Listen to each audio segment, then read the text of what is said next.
Oke, bismillahirrahmanirrahim. Kita melanjutkan part sebelumnya, yaitu tentang produk official.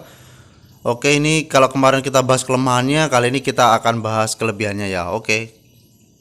Itu kelemahannya teman-teman ya. Namun di setiap kelemahan itu pasti ada kelebihan ya. Sekarang kita bahas kelebihannya. Jadi kelebihannya satu, jika produknya sudah terkenal bagus gitu ya. Misalkan sepatu Nike, siapa sih yang nggak kenal sepatu Nike ya kan? Sudah terkenal bagus gitu ya. Kemudian kita resellernya resmi nih gitu ya. Maka ketika kita gunakan foto tersebut, orang sudah mengenal gitu ya. Misalkan sepatu Air Jordan gitu ya, Air Jordan. Orang tuh udah kenal nih, udah kenal gitu kan. Jadi orang tuh udah pengenal, udah percaya, jadi mau langsung beli gitu ya. Tanpa berpikir panjang, orang langsung beli karena melihat foto tersebut gitu ya. Karena udah beredar foto tersebut tuh bagus, citranya, brandnya bagus. Jadi orang itu langsung beli teman-teman. Nah itu kelebihan yang pertama. Kelebihan yang kedua, kita bisa ikut terkena dampak positif dari algoritma produk serupa, teman-teman ya. Jadi di Shopee itu ada yang namanya algoritma produk serupa gitu ya. Jadi produk kita ketika fotonya sama, teman-teman, foto kita tuh akan disatukan dengan produk yang serupa gitu ya. Jadi misalkan kita buka halaman Shopee nih, halaman utama ada produk Nike gitu ya. Foto kita mirip nih atau sama dengan produk tersebut. Kita bisa bersanding loh. Kita bisa bersanding, kita bisa direkomendasikan oleh Shopee langsung bersanding atau berjejer nih ya, berjejer dengan foto orang yang sudah terjual banyak gitu. Itu kelebihan yang kedua, teman-teman ya. Dan yang ketiga ini, yang ketiga, kelebihan yang ketiga, teman-teman, kita bisa gunakan iklan produk serupa. Jadi untuk iklan itu ada tiga teman-teman ya. Iklan kata kunci, produk serupa, dan iklan toko. Nah, di sini kita mempunyai peluang besar untuk beriklan produk serupa gitu ya. Itu kelebihannya teman-teman. Saya kasih contoh nih misal ya. Kita bahasanya produk Nike aja yang udah terkenal biar enak belajarnya. Misalkan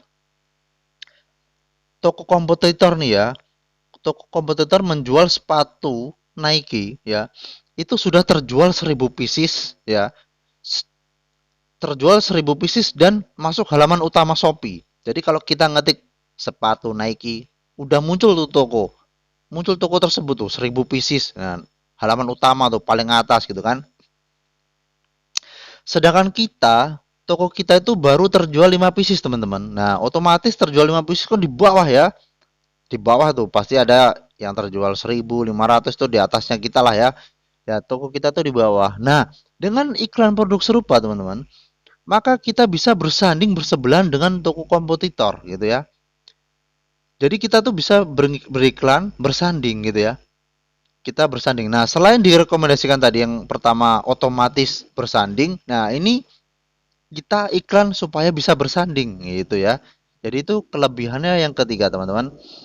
Nah, teman-teman mungkin ini ya, kalau buka sosmed atau buka Shopee ini mau belanja pasti scroll-scroll dulu ya kan.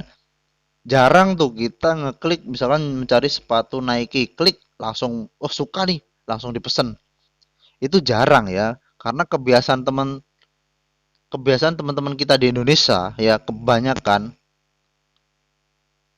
Jadi kebanyakan itu mereka scroll-scroll dulu teman-teman ya. Bisa jadi toko kakak atau toko teman-teman dilihat karena customer scroll-scroll gitu ya. Scroll-scroll akhirnya karena fotonya sama, karena fotonya serupa, akhirnya diklik tuh. Kliknya dengan customer ngeklik ke toko kita, otomatis toko kita itu dapat traffic kan. Ya, dapat traffic, misalkan dapat like. Nah, itu toko kita bisa naik, teman-teman. Dengan bisa naik ke halaman utama juga karena banyaknya kunjungan gitu ya.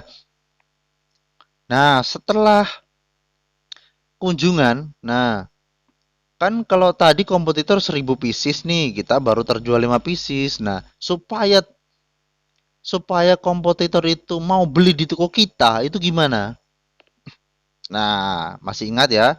bahwa di awal itu ada materi yang namanya performa chat. Performa chat itu kalau kita bagus itu menjadi value lebih gitu ya. Ada nilai lebih daripada toko kita gitu ya.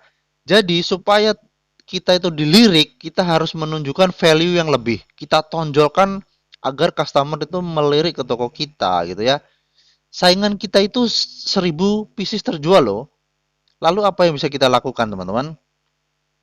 Nah, pertama kita naikkan trustnya ya. Trustnya kita di awal itu performa chat. Usahakan 100% teman-teman ya. Kemudian follower teman-teman. Biasanya customer itu akan melihat follower kita ya. Follower kita itu kalau sedikit ya jelas kurang menarik ya, kurang populer. Tapi kalau udah banyak, mesti follower kita misalkan udah 100.000 follower gitu ya. Walaupun terjual 5 pieces teman-teman, itu menjadi sebuah brand tersendiri gitu ya.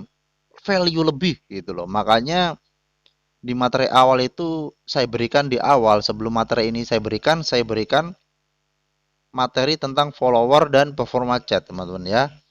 Selain itu, kita juga bisa memberikan pelayanan seperti fast respon ya gitu ya. Misalkan toko yang 1.000 pieces itu chatnya lama nih, dibalasnya lama. Kita harus fast respon teman-teman ya. Orang chat langsung balas, orang chat langsung balas gitu ya. Kemudian ramah teman-teman. Kita itu harus ramah. Ke customer itu harus ramah teman-teman ya. Jadi itu value-nya. Kemudian kita bisa memberikan bonus teman-teman. Misalkan nih toko Nike harganya misalkan 200.000. Kita juga jual 200.000 gitu ya. Nah, di foto tersebut kita bisa tambahkan sebuah kalimat kecil aja, pendek gitu. Misalkan bonus masker gitu ya. Jadi kita tuh ada lebihnya teman-teman. Toko yang terjual 1.000 nggak ada bonus masker, tapi kita ada bonus masker dengan harga yang sama nih gitu ya. Nah, maka itu kita ada value, value lebih yang dilihat dari customer ke toko kita gitu ya. Itu misalkan ya. Jadi fast respon, ramah, bonus masker. Apalagi kita kalau bisa memberikan sebuah diskon, misalkan beli dua bonus 5% gitu ya, diskon 5% gitu ya. Kemudian kita bisa memberikan harga yang lebih murah, misalkan dari 200.000 menjadi 199, ya, lebih murah 1.000 teman-teman. Nah, itu bisa menjadi value teman-teman ya. Kemudian kita bisa memberikan garansi gitu ya. Jadi di foto kita tulis saja tuh garansi, misalnya garansi 100%, misalkan barang reject nih ya, barang reject bisa kita ganti langsung gitu kan. Misal kita ganti garansi langsung gitu kan.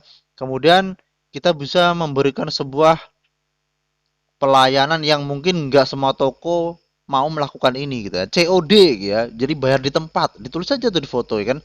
Bayar di tempat di kecil aja gitu kan. Atau kita tambahin kita daftarkan ini COD gitu ya. Misalnya JNT atau si cepat atau segala macam atau JNE kita kasih COD gitu ya. Jasa kirimnya. Nah, itu juga value lebih teman-teman ya. COD itu value lebih. Kemudian ada gratis ongkir teman-teman. Gratis ongkir ekstra, gratis ongkir murah lebih, segala macam itu bisa menjadi value lebih teman-teman. Kemudian konsultasi gratis gitu misalnya.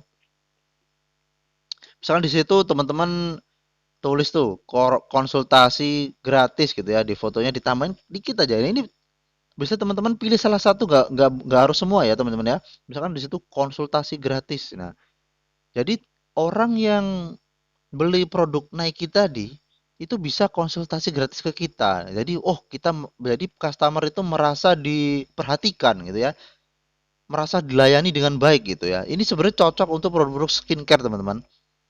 Produk-produk skincare, kesehatan, misalkan makanan. Nah, makanan itu expirednya kapan, misalkan bahan baku, misalkan ya tepung tepung Garut misalkan gitu ya. Nah, itu cara bikinnya gimana. Nah, teman-teman kasih tulisan konsultasi gratis 1 minggu atau 2 minggu gitu ya, atau 1 bulan atau sampai bisa gitu. Nah, itu menjadi nilai lebih, value lebih ke toko teman-teman. Jadi misalkan penjualan cuma 5 pieces, teman-teman tuh bisa bersaing dengan yang 1.000 pieces gitu ya. Oke teman-teman, mungkin itu dulu karena ini durasinya cukup panjang. Teman-teman silakan pelajari, silakan praktek, silakan tanyakan yang teman-teman belum paham ya. Silakan ini diulang-ulang videonya sebelum paham. Nah, ini metode saya yang selalu saya gunakan dan alhamdulillah itu efektif sampai sekarang. Saya itu kalau belajar atau melihat sebuah video tutorial itu sambil nulis teman-teman. Sambil nulis tuh, sambil nulis, sambil saya catat di buku ya. Jadi pause catat. Meskipun itu nggak penting teman-teman. Misalkan kita nggak penting atau kita belum paham nih, kita tulis saja. Nah, dengan kita menulis, otomatis otak kanan dan otak kiri itu bekerja seimbang teman-teman. Nah, dengan bekerja seimbang, otomatis kreativitas kita itu terbuka gitu ya. Otak kanan itu terbuka. Karena otak kanan itu lebih ke kreativitas kan. Dengan terbuka, kita itu ide-ide itu lebih muncul dengan cepat gitu ya. Jadi kita itu lebih mudah memahami materi kalau kita tuh mau nulis. Karena dengan nulis itu otomatis kita satu nulis, baca iya, melihat iya gitu loh. Jadi kita tuh terlatih gitu. Nah, saran saya kalau belajar itu dengan ditulis. Oke? Selamat praktek dan semoga sukses teman-teman, semangat semuanya. Tunggu part selanjutnya teman-teman. Oke.